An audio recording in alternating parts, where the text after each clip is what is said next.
Hello，各位朋友，大家好，我是王老师。今天呢碰到了一点点问题。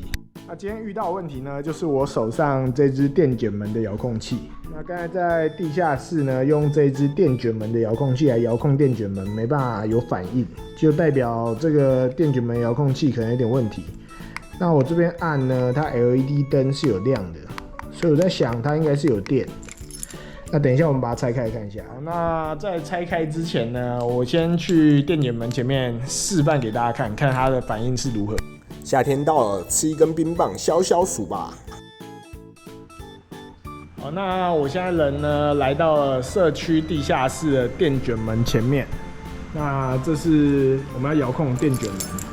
那接下来呢，我们就使用这个遥控器来遥控看看。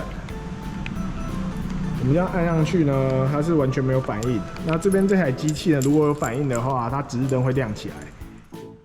因为这时候我们按下去没有反应，所以我们就优先看一下它的电。那它这边红灯的 LED 灯是有闪的，所以它应该是有电的。那这个遥控器的背后呢，有2颗螺丝，我们把它拆开来。好，那我们现在将这个遥控器的背后的2颗螺丝拆开来。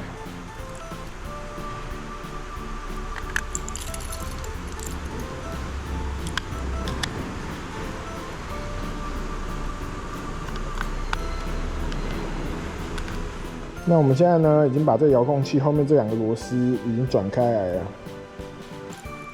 把它打开来之后呢，你会发现这边有一颗电池。那通常呢，如果 LED 有亮的话，代表电池是没问题的。那还是没办法控制电卷门的话，可能是这颗可变电容出现问题。那我们这边就是拿一个小的一致起。那我这边没有一致起的时候，我就拿一个锉刀，来调整。这个调整呢，就是左边调一点，之后压一压，看有没有反应。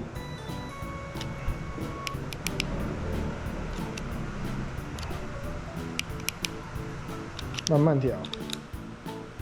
基本上调整这颗可变电容呢，你就需要慢慢的往左边转或是右边转，寻找它正确的频率。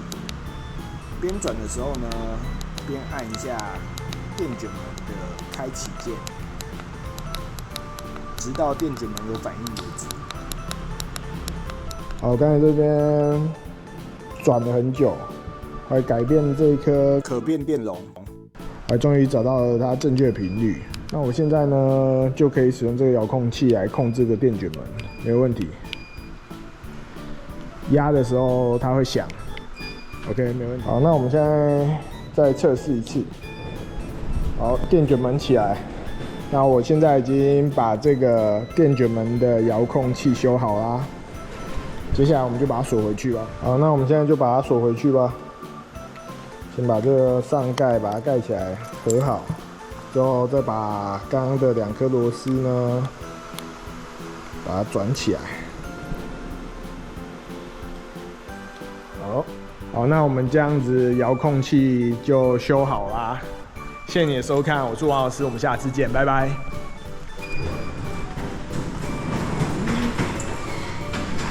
夏天到了，吃一根冰棒消消暑吧。